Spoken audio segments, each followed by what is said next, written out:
Several years ago, I stumbled across a book that eventually turned out to be just about the worst book I have ever read. Certainly the worst book that I have ever finished.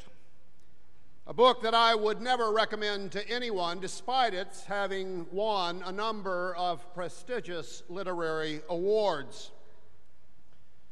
The only reason I kept reading the book is because, having received all those awards, I assumed the book was going to get better at some point. I was wrong. It was a terrible book, and the same author published a new book this year, one that also got a lot of good press, but I wouldn't read it if you paid me, not after that first book. Still, as bad as that book turned out to be, it had a great title.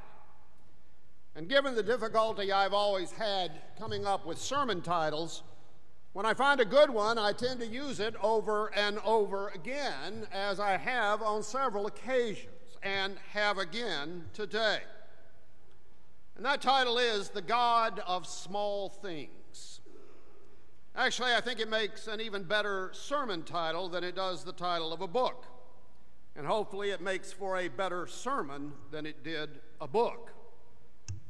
But it works especially well for a sermon on our gospel lesson for today, the last of the three great parables in Matthew 25, the parables that we have been reading for the past several weeks. Of the three, it is this parable that is probably the most famous. Indeed, it is probably the most famous passage in the entire Gospel of Matthew.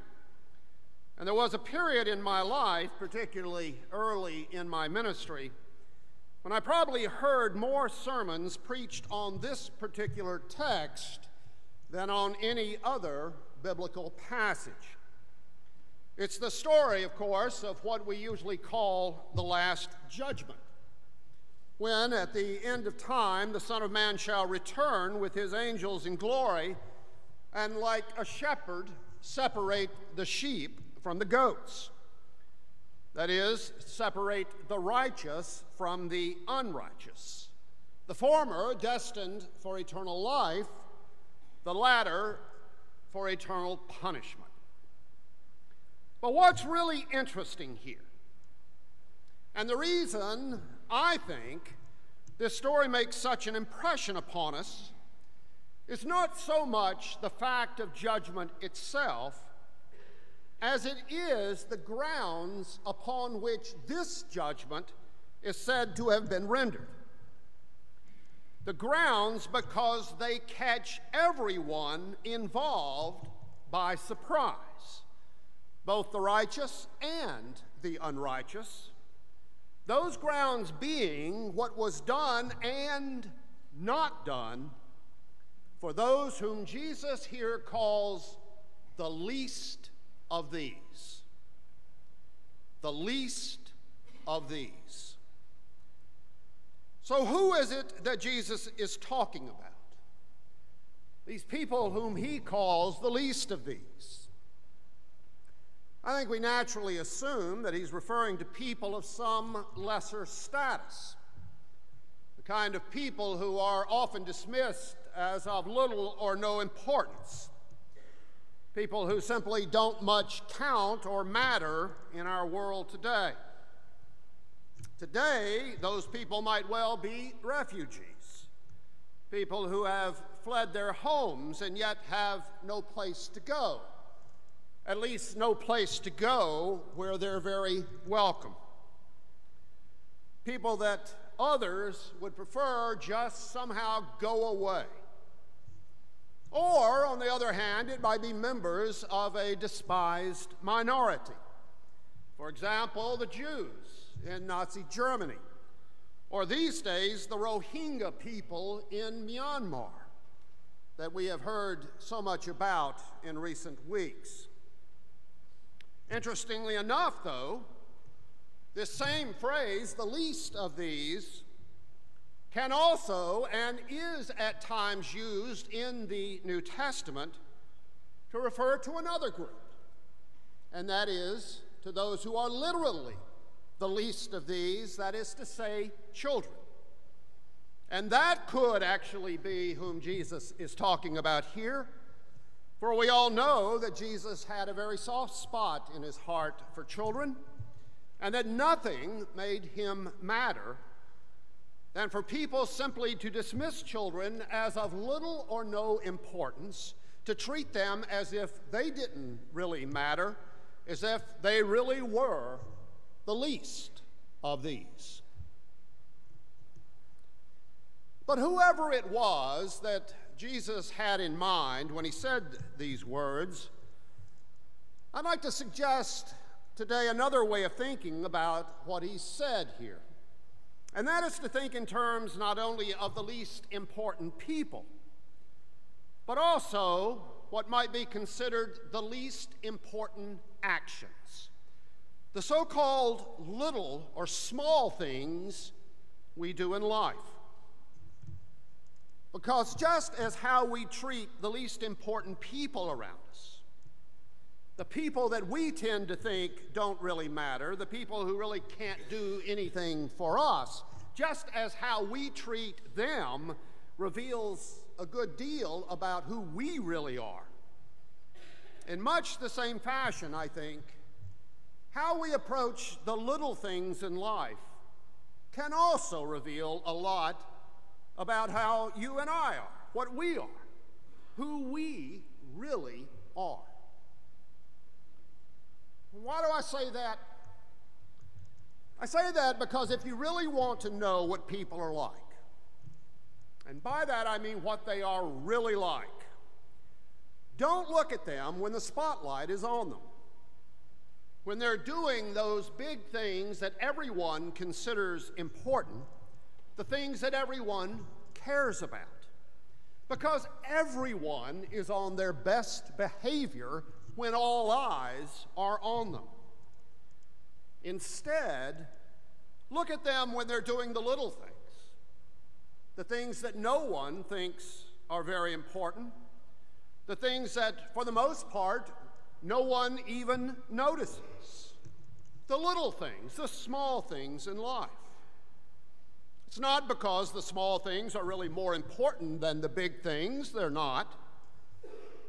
It's because no one bothers to fake the small things.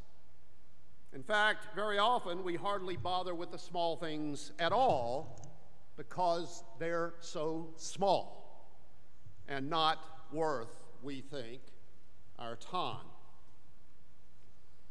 Now, why would that be an issue here in this parable, though?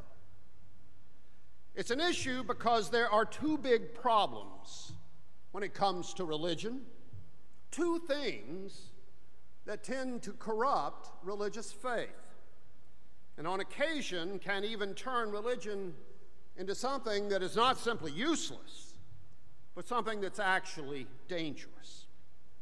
And both of these problems have to do with what the Bible calls justice or righteousness, two terms that in Scripture are pretty much synonymous, since both refer to the way that things are supposed to be, meaning, in the Bible, the way things were created to be.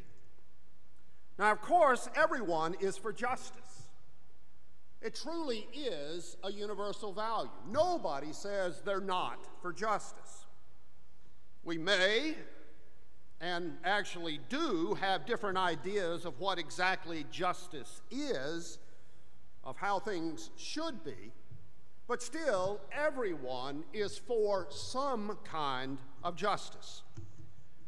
And that's a problem, because justice, however you think of it, is hard to achieve, and it takes a long time. And that's a problem because those two things are a problem for human beings. Justice is hard to achieve for all kinds of reasons. It's the reason we value it, because it's so difficult to arrive at. And as a result, we very often settle merely for the appearance of justice than really try for its reality. We settle for the form as opposed to the actual substance.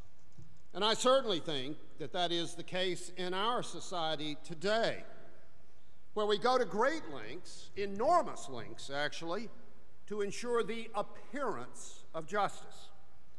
We really lay on all the trappings of justice without necessarily ever achieving the actual reality. Not because we don't care about justice, not at all. It's just that achieving justice, real justice, is something that is very hard to do. And so hard to do that it is always tempting to settle merely for the appearance, for what merely looks like justice or righteousness. And that, settling for the appearance rather than the reality, is precisely what Jesus called hypocrisy, which is a word that is used over and over again in the Gospel of Matthew, because quite clearly it is something that infuriated both Jesus and Matthew. But not only does justice, real justice, take a lot of hard work to achieve, work that we don't necessarily want to do. Justice, real justice, can also take a very long time to achieve. And here, as in all things, human beings are not very patient, with the result that what may start out as a deep and genuine desire for justice can slowly but surely turn into something else, into a kind of justice on the cheap. For when we become impatient, what began as a search for justice can very easily turn into just pure old revenge. And the first victim of revenge is always justice, true justice. Because what begins as a concern for seeking the lost and bringing back the strayed and binding up the wounded and strengthening the weak becomes, if we get impatient, into little more than a burning desire to settle old scores, to just vent our anger at an unjust situation rather than actually transforming it into a just situation. You see, what really matters with justice and righteousness is a willingness to work at it. To work at it, to roll up your sleeves and work hard for justice, and what is more, to do it not for a day or two or week or month, but day after day after day. Justice is not a matter of the grand gesture. It's not achieved merely by striking a dramatic blow, because that's not what produces justice. What produces justice is doing all of the little things that make for justice and doing them one after another over and over again.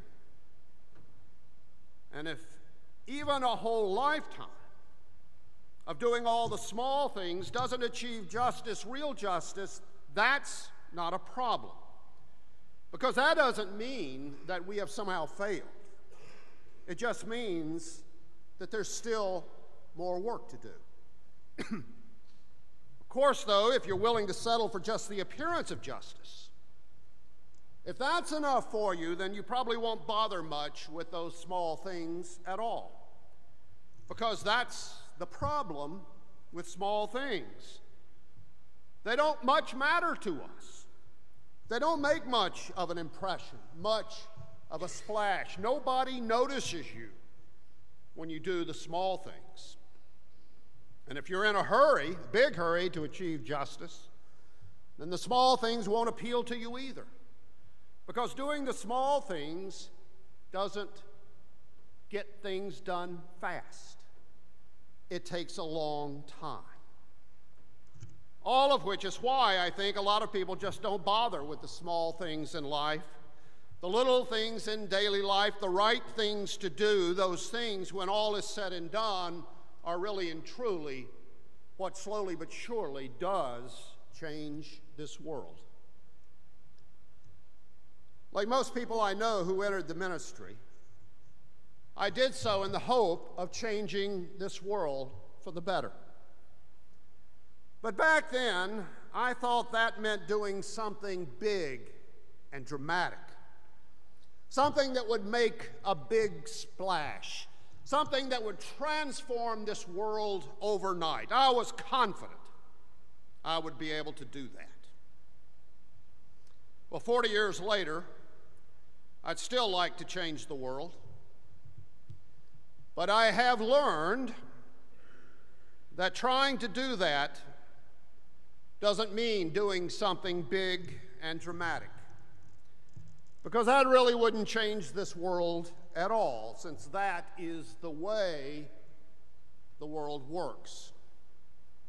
No, changing the world means doing all those little things that the world hardly notices, all those little things that really don't much matter to most folks, and doing all of those things day in and day out for as long as it takes, even if it takes your whole life.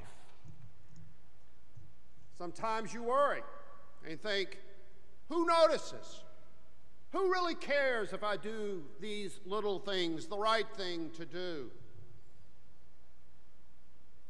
Well, I'm not sure anyone around you will notice, but there is one person who does, and that is Jesus Christ, the King, the God of small things. Jesus notices, and the little things tell Jesus who we are.